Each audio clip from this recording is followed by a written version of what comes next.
Hi student, welcome back.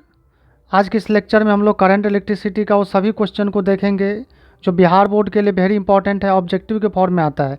ये जो question है बच्चों, इस क्वेश्चन को हम लोग डिटेल एनालिसिस करेंगे और इससे रिलेटेड जितने भी और भी क्वेश्चन क्रिएट हो सकता है उस क्वेश्चन को भी हम लोग देखेंगे। तो चलिए स्टार्ट करते हैं इस क्वेश्चन से, और हम लोग इसी तरह से सभी चैप्टर को 1 बाय 1 देखने वाले हैं। ठीक है, तो चलिए स्टार्ट करते हैं। पहला क्वेश्चन है बच्चों, कह रहा है कि in series circuit with resistors R1, R2 and R3 the current flowing through each resistor is. यानी बच्चों इसमें क्वेश्चन में सिंपली क्या है, आपको गिवन है 3 रजिस्टर है, मान लो this is R1, this is R2, this is R3। यानी 3 रजिस्टर है R1, R2, R3। ठीक है, और क्वेश्चन में आपसे गिवन है कि पूछ रहा है the current flowing through each resistor. तो मान लो इसमें करंट इंटर किया, कहीं बैटरी सारा होगा। तो जब इसमें करंट आया तो आप बताइए कि इसमें करंट जाने का और कोई रास्ता है, और कोई ऐसा रास्ता है? और कोई रास्ता ही नहीं। जैसे यहाँ से ऐसे रहता तो क्या होगा, इधर से भी जाता, लेकिन ऐसा कोई रास्ता नहीं है। जब रास्ता नहीं है तो क्या होगा, जब इसमें रास्ता नहीं है जाने का तो क्या होगा, करंट जितना R में जाएगा उतना ही R2 में जाएगा, उतना ही R3 में होगा। तो आपको याद भी होगा कि सीरीज कॉम्बिनेशन में क्या होता है कि जो करंट होता है प्रत्येक रेजिस्टेंस में सेम आता है, और पोटेंशियल जो होगा प्रत्येक रेजिस्टेंस के क्रॉस अलग अलग आएगा। और ये जो पोटेंशियल होगा इसके क्रॉस V1 होगा, V2 होगा, V3 होगा। ठीक है, अब बच्चों ये तीनों पोटेंशियल को ऐड कर दोगे तो क्या होगा, ये पॉइंट मान लो A है और ये पॉइंट क्या है, B है। तो VA माइनस VB जो होगा तीनों पोटेंशियल का सम होगा, यानी V1 plus V2 plus V2 plus V3, तीनों के पोटेंशियल क्या होगा, सम के बराबर हो जाएगा। ठीक है, तो कौन सा क्या हो जाएगा बताओ, करंट क्या होगा, सेम होगा। चलो अगला क्वेश्चन है, कह रहा है which of the following represents resistance R. Rho जो है रेसिस्टिविटी है, and L length of the material है, क्रॉस सेक्शन आर है। तो बच्चों आप लोगों को बता चुके हैं कि अगर मान लो कोई कंडक्टर है, ठीक है, तो कंडक्टर है तो जब इसको क्या करें, बैटरी से कनेक्ट करेंगे हम लोग, तो इसमें क्या जाएगा, करंट जाएगा। ठीक है, तो जो आर होता है, आर क्या होता है, इसका रेजिस्टेंस जो होता है R equal to rho L by A होता है। आर इक्वल टू क्या होता है, रो एल बाई ए होता है। तो रो देखो, रो L by A, option number A हो जाएगा। चलो नेक्स्ट क्वेश्चन देखते हैं हम लोग। देखो, ohms law is valid when the temperature of conductor is very low, very high, varying और कांस्टेंट। तो देखो ओम्स लॉ क्या कहता है कि V equal to I R होता है ना। तो V इक्वल टू जो आई आर होगा, तो ओम्स का यही कहना था कि जो करंट होता है वो directly proportional to applied potential difference होता है। तो current directly proportional to applied potential difference तब हो पाएगा बच्चों जब ये रेजिस्टेंस कांस्टेंट होगा, क्योंकि जब कांस्टेंट होगा तो इसके साथ ये कैसा रिलेशन है, प्रोपोर्शनल का। लेकिन रेजिस्टेंस तभी कांस्टेंट होता है जब क्या कांस्टेंट होगा, देखो तो रेजिस्टेंस होता है R equal to rho L by A. तो रो जो है यहाँ पर ये रेसिस्टिविटी ऑफ मटेरियल है, क्या है, रेसिस्टिविटी, ये है रेसिस्टिविटी। एल क्या है यहाँ पर, देखो लेंथ है कंडक्टर का। ए जो है यहाँ पे क्रॉस सेक्शन एरिया है। ठीक है, क्रॉस सेक्शन जिससे करंट होके जा रहा है, क्रॉस सेक्शन एरिया। तो आप जानते हैं कि अगर टेम्परेचर चेंज करेंगे तो क्या होगा, लेंथ भी चेंज हो जाएगा और ए भी चेंज हो जाएगा, रो भी चेंज होगा। ठीक है, तो रेजिस्टेंस के साथ कैसे टेम्परेचर साथ कैसे रेजिस्टेंस वैरी करता है आपको पता होगा। R equal to R naught 1 plus alpha delta T, जहाँ पर डेल्टा टी क्या है, टेम्परेचर डिफरेंस है, final temperature minus initial temperature. Delta T का मतलब होता है final temperature minus initial temperature. और अल्फ़ा को क्या बोलते हैं, देखो temperature coefficient, temperature coefficient of resistance. ठीक है, और अल्फ़ा जो होता है, अगर कंडक्टर की बात करें तो अल्फ़ा होता है आपका पॉजिटिव, और किसके लिए, कंडक्टर के लिए, कंडक्टर के लिए अल्फ़ा क्या होगा, पॉजिटिव होता है। ठीक है, तो बताओ अगर आर कांस्टेंट रखना है तो क्या कांस्टेंट रखना पड़ेगा अल्टीमेटली टेम्परेचर को। तो कांस्टेंट टेम्परेचर पे ही संभव है ये। तो टेम्परेचर ऑफ कंडक्टर वेरी है, वेरिंग या कांस्टेंट, डी नंबर कांस्टेंट हो जाएगा। साथ ही साथ बच्चों बात याद रखेंगे टेम्परेचर कोफिशिएंट कंडक्टर का होता है पॉजिटिव, और भी याद रखेंगे कि अगर टेम्परेचर बढ़ाएंगे, इफ टेम्परेचर, अगर टेम्परेचर इंक्रीज करोगे देन रेजिस्टेंस इंक्रीज करता है।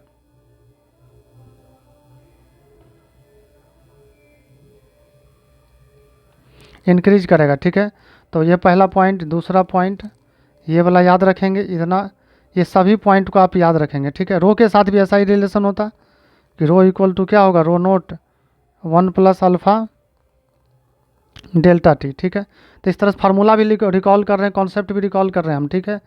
तो बच्चों एक बात आपसे रिक्वेस्ट है कि आप लोग अगर चैनल सब्सक्राइब नहीं किए ज़रूर कीजिए और दोस्त लोगों को शेयर कीजिए, ठीक है, तब को सबको फ़ायदा हो सके।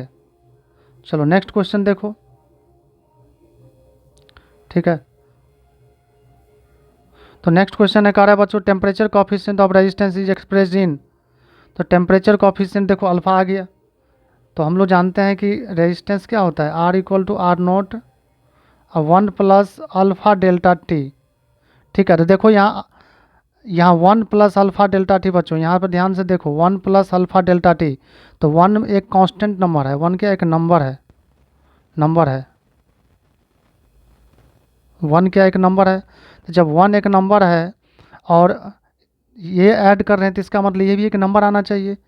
तो अल्फ़ा और डेल्टा टी जो क्या आना चाहिए, क्या आना चाहिए, एक नंबर आना चाहिए। क्या आना चाहिए, एक नंबर आना चाहिए। तो नंबर कब आएगा, जब अल्फ़ा और डेल्टा टी का क्या हो, यूनिट दोनों मिला के कट जाए, दोनों यूनिट कट जाए। तो दोनों यूनिट कटने के लिए क्या करना पड़ेगा, देखो कि इसका तो पता है डिग्री सेल्सियस होगा, तो इसका क्या करना पड़ेगा 1/डिग्री सेल्सियस करना पड़ेगा, इक्वल टू नंबर आ जाएगा, ठीक है।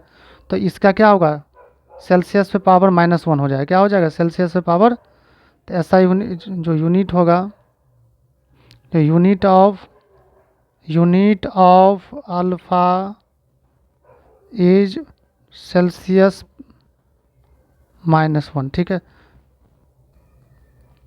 चलिए नेक्स्ट क्वेश्चन देखिए, कह रहा the relation between drift velocity v of free electrons in the conductor in electric conduction and potential difference v between ends of conductor.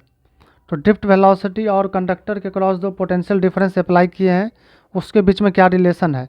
तो जैसे मान लो कोई कंडक्टर है,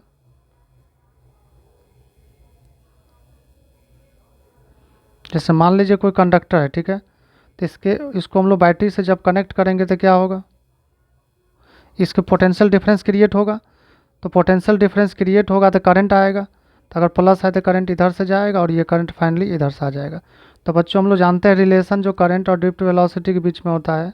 तो आई इज इक्वल टू क्या होता है, n e A into v d, n e A into v d, जहाँ पर एन क्या है, यहाँ पर स्मॉल एन जो है ये इलेक्ट्रॉन डेंसिटी है। क्या है, इलेक्ट्रॉन डेंसिटी है।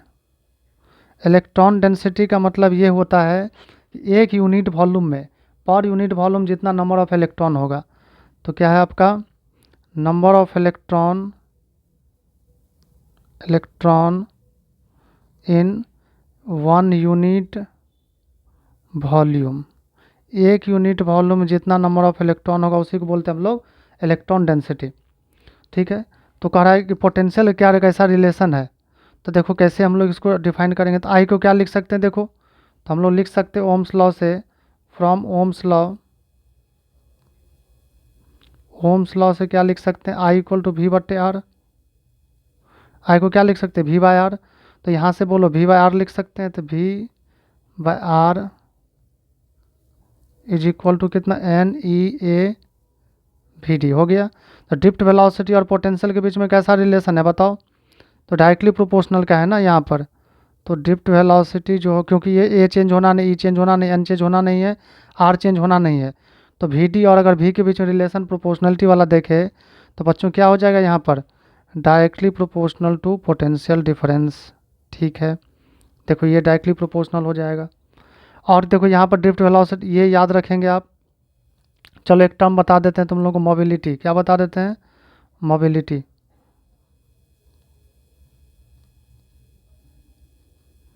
मोबिलिटी इसको हम लोग म्यू बोलते हैं।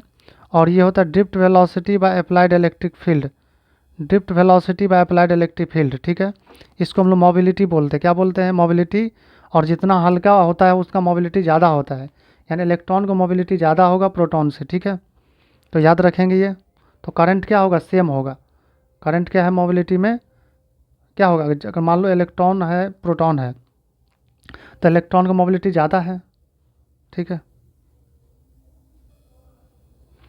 चलो अगला क्वेश्चन है, करे how many joules are equal to 1 kilowatt hour. कितने जूल जो है 1 किलोवाट आवर के बराबर इक्वल होगा। तो बच्चों बताए थे वह किलोवाट आवर क्या है, ये पावर का यूनिट होता है। तो पावर जो है आपका कितना गिवन है, 1 किलोवाट आवर। तो तुम क्या करो, देखो किलो हटाओ तो 1 × 10⁻, कितना किलो हटेगा। तो किलो का मतलब देखो, किलो कोई यूनिट नहीं है, किलो बस ऑर्डर बताता है कि 10⁻3। जैसे माइक्रो है, तो माइक्रो का मतलब क्या होता है, माइक्रो जो है आपका म्यू, म्यू का मतलब जिसके आगे लाएगा वो 10⁻⁻6 हो जाएगा। तो ऐसा ही यूनिट है, ठीक है।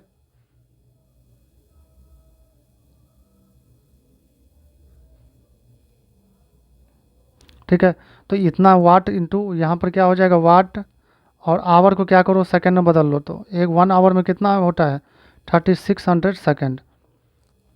तो थोड़ा सा इसको सॉल्व करोगे तो क्या होगा, देखो ये 3600, तो क्या करो 36 दो जीरो इसको दे दो तो 36 × 10⁻5 अब वाट इंटू सेकेंड। तो बच्चों वाट इंटू सेकेंड क्या हो जाएगा, ये तो जूल है, ये क्या है वाट इंटू सेकेंड को ही जूल बोलते हैं, क्योंकि आप पढ़े हैं पावर इक्वल टू कितना, पावर इक्वल टू पढ़े हम लोग वर्क बाय टाइम। तो वर्क का मतलब क्या है जूल पर सेकेंड, और जूल पर जूल निकालना होगा तो क्या power into second, power into क्या होगा, तो पावर का होता है वाट। तो वाट इक्वल टू कितना जूल बाय सेकेंड, तो जूल इक्वल टू कितना हो जाएगा वाट इंटू सेकेंड, ये तो जूल लिख सकते हैं। तो 36 × 10⁻5 जूल हो गया, ठीक है। तो 36 नहीं है यहाँ पर डेसिमल दे दो, तो 3.6 डेसिमल जैसे ही दोगे तो एक पावर बढ़ा दो 10⁻, कितना 6 जूल। तो ये यूनिट कहलाता है, ठीक है, यूनिट भी कहलाता है, 1 किलोवाट आवर भी कहलाता है। तो क्या हो जाएगा, ऑप्शन नंबर सी हो जाएगा, ठीक है।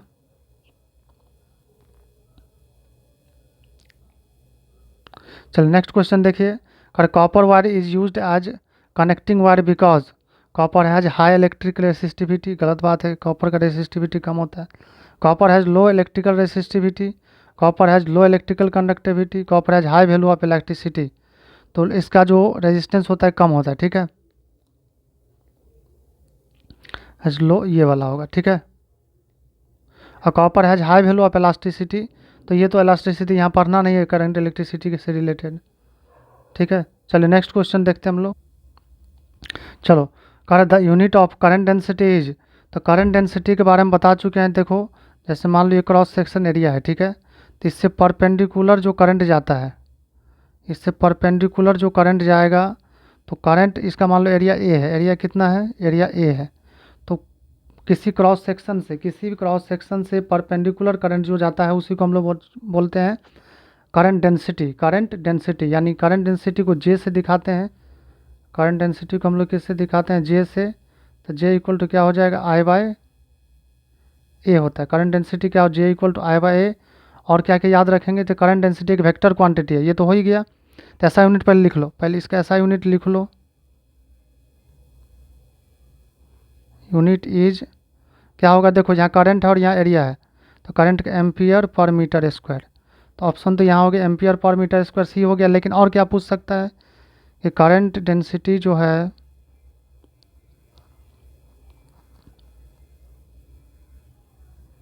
इज ए वेक्टर क्वांटिटी, क्या है ये, एक वेक्टर क्वांटिटी होता है, ठीक है। अगला पॉइंट क्या है, करंट डेंसिटी एक वेक्टर क्वांटिटी है। अगला पॉइंट क्या है कि करंट का डायरेक्शन, ये करंट डेंसिटी उसी डायरेक्शन में होगा जिधर क्या होता है करंट होता है, यानी जे इज अलोंग आई। और अगला पॉइंट है करंट डेंसिटी और कंडक्टिविटी के बीच में relation, very very star marking कर लो। तो जे इक्वल टू होता है सिग्मा इंटू ए, सिग्मा इंटू ई, जहाँ पे बच्चों जे क्या है करंट डेंसिटी है, सिग्मा क्या है कंडक्टिविटी होता है, क्या होता है ये कंडक्टिविटी, ई जो है electric field, E equal to electric field. अब ये कौन सा इलेक्ट्रिक फील्ड, तो देखो जब कोई कंडक्टर में क्या करते हैं हम लोग, कंडक्टर के क्रॉस क्या करते हैं बैटरी लगाते हैं, जैसे बैटरी लगाएंगे तो क्या होगा, इसके ये बन जाएगा प्लस टर्मिनल और ये बन जाएगा माइनस टर्मिनल। अगर इसका लेंथ एल है, अगर लेंथ एल है तो यहाँ पोटेंशियल डिफरेंस जनरेट होगा, तो प्लस और माइनस यहाँ जो भी होगा, V potential equal to E into L भी होता है, ई इंटू एल होता है। तो यही इलेक्ट्रिक फील्ड, ये भी आप याद रखेंगे, ठीक है। V equal to E into L, ठीक है। जैसे चलो इसको अच्छा से लिख देते हैं। यहाँ पोटेंशियल डिफरेंस जो क्रिएट होता है तो भी इक्वल टू कितना होता है, ई इंटू एल, ठीक है। तो ये भी पूछ सकता है, यहाँ लेंथ ऑफ कंडक्टर, ये इलेक्ट्रिक फील्ड है। चलो नेक्स्ट क्वेश्चन देखो, कहा था heat produced in a conductor of resistance R due to flow of current I for time T. तो किसी कंडक्टर में, यानी किसी भी रजिस्टर में, मान लो कोई कंडक्टर या रजिस्टर जो भी है, तो इसमें अगर मान लो आर रेजिस्टेंस है और करंट कितना आई जा रहा है, तो देखो यहाँ ये समझो कि ये पॉइंट मान लो ए है और ये पॉइंट क्या है, बी है। इंपॉर्टेंट बात ये देखो कि पोटेंशियल डिफरेंस अगर मान लो V A minus V B equal to V है, तो पावर क्या क्या होगा, तो पावर इक्वल टू हमेशा होता है वी इंटू आई। पावर हमेशा होता है पोटेंशियल डिफरेंस इंटू करंट, याद रखेंगे।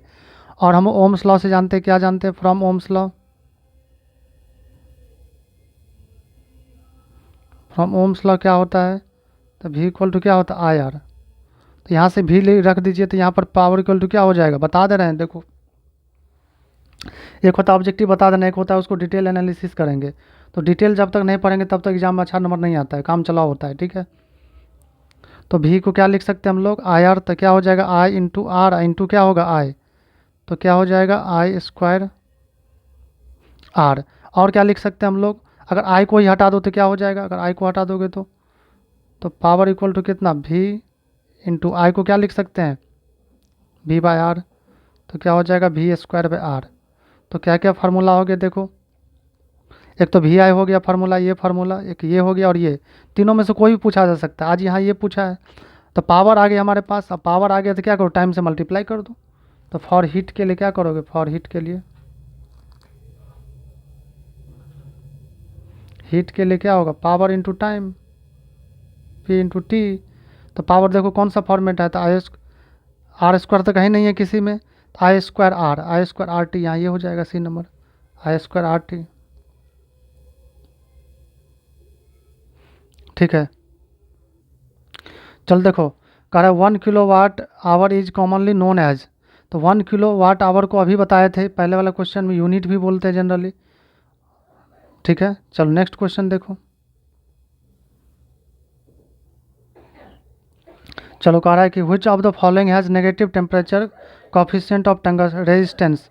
तो देखो इसमें देखो कंडक्टर का देखो कंडक्टर का जो अल्फ़ा टेम्परेचर कोफिशिएंट बताए थे रेजिस्टेंस का अल्फ़ा, तो अल्फ़ा कंडक्टर का पॉजिटिव होता है, कंडक्टर का अल्फ़ा जो होता है ये क्या होता है, ये पॉजिटिव होता है। तो इसमें बोलो कंडक्टर कौन कौन, टंगस्टन कंडक्टर, ये कंडक्टर, ये कंडक्टर, यही ये कंडक्टर नहीं है, इसका नेगेटिव है, तो यही सही हो जाएगा, ठीक है। तो ये सही हो जाएगा, ये गलत हो जाएगा, मतलब ऑप्शन के हिसाब से, ठीक है। तो बी हो जाएगा। नेक्स्ट क्वेश्चन कर रहा है which of the following is the best conductor of electricity. तो इलेक्ट्रिसिटी का बेस्ट कंडक्टर क्या है, सिल्वर होता है। कॉपर देखो यूज ज़्यादा होता है क्योंकि कॉपर सस्ता होता है, और क्या है कंडक्टिविटी इसका भी ठीक ठाक होता है, लेकिन सिल्वर का सबसे ज़्यादा होता है, ठीक है। देखो अगला question, 2 bulbs 20 watt two 20 volt and 100 इतना इतना are given which has higher resistance. तो देखो सिंपल यहाँ पर दो बल्ब है जिसका पावर, रेटेड पावर इसको बोलते हैं, जो पावर लिख के देता है बल्ब। अब बल्ब खरीदेंगे तो पावर लिखा रहता है, तो ये रेटेड पावर, क्या है रेटेड पावर। और ये क्या है रेटेड वोल्टेज जो लिख के देता है कंपनी, ठीक है। तो यहाँ पर क्या होगा, आप पावर जानते हैं, रेजिस्टेंस इक्वल टू क्या होता है, वी स्क्वायर बाय आर होता है, ठीक है। वी स्क्वायर बाय आर होता है, तो यहाँ पर भी पहला केस में देखो 220 इंटू 220 स्क्वायर करो, तो स्क्वायर को नॉर्मल मल्टीप्लाई कर दिए बाय 25, ठीक है।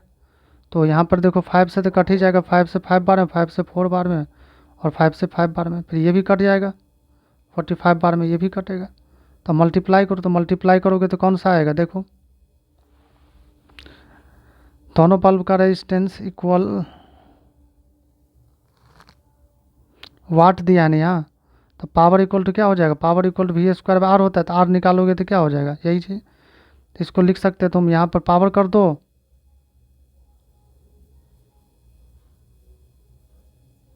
यहाँ पे कर दो पावर, यहाँ पे कर दो आर, इसमें कोई बड़ी बात नहीं है। तो ठीक है, तो इसका निकालो तो यहाँ पे ये R1 हो जाएगा, और ये R2 निकालो तो R2 निकालोगे तो कितना 220 इंटू 220, अब भाई कितना हो जाएगा यहाँ पे 100, तो एक जीरो यहाँ से खत्म, एक जीरो यहाँ से ख़त्म हो जाएगा। तो इसका 45 इंटू 45, इसका 22 इंटू 22, तो इसका बल्ब ए का रेजिस्टेंस क्या है, ज़्यादा है।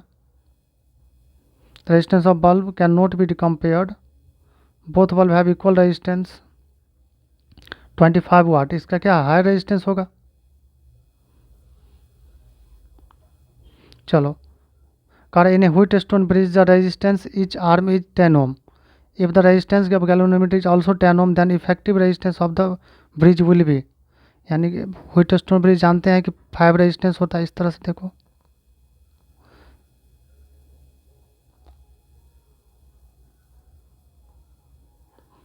ठीक है, और ये ब्रिज रेजिस्टेंस होता है। ये क्या होता है, ब्रिज रेजिस्टेंस।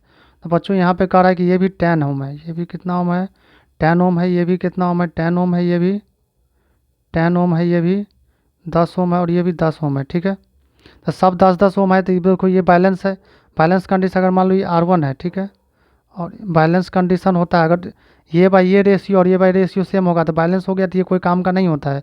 यानी सर्किट सिंपल ऐसे बन जाएगा, ये वाला सिंपल, ये ऐसे सिंपल नॉट बन जाएगा कि समझो कि इस तरह से बन जाएगा। ठीक है, सब क्लास में डिस्कशन किया हुआ है, ये इस तरह से बन जाएगा। ठीक है, तो जब इस तरह से बन जाएगा तो देखो यहाँ 10 ये हो जाएगा, ये 10 है, ये 10 है, और ये 10, तो ये दोनों किस में सीरीज में है, तो 10-10 कितना हो जाएगा 20 हो जाएगा, और ये 10-10 20, तो इस तरह से मतलब सिंपल बनेगा। ये 20 हो गया, ये भी 20, ये दोनों पैरेलल में है, तो पैरेलल में हाफ हो जाता है, तो कितना हो जाएगा 10 ओम हो जाएगा। जैसे ये 10 है ना यहाँ पे, ये भी 10 है, तो जब दो रेजिस्टेंस पैरेलल में इक्वल हो तो हाफ हो जाएगा रेजिस्टेंस। ठीक है, अगला करें conductivity of a conductor depends upon, किसी कंडक्टर कंडक्टिविटी किस पे डिपेंड करता है। तो देखो R इक्वल टू क्या होता है रो L बाई ए, तो इसको क्या करो यहाँ रो इधर भेज दो, तो रो जब इधर भेजोगे तो क्या होगा R by rho equal to कितना L बाई ए। अब 1 बाई R बाई रो का मतलब क्या है कि 1 बाई रो, तो 1 बाई रो का मतलब क्या है sigma into R is equal to L by A.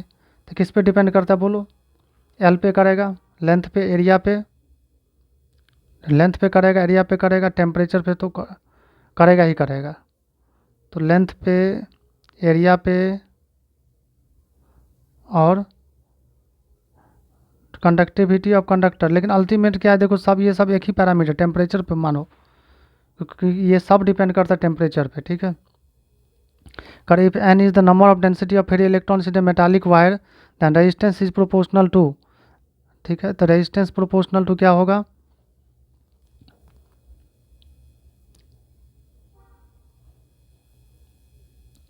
तो R इक्वल टू क्या होगा, R इक्वल टू हम लोग जानते हैं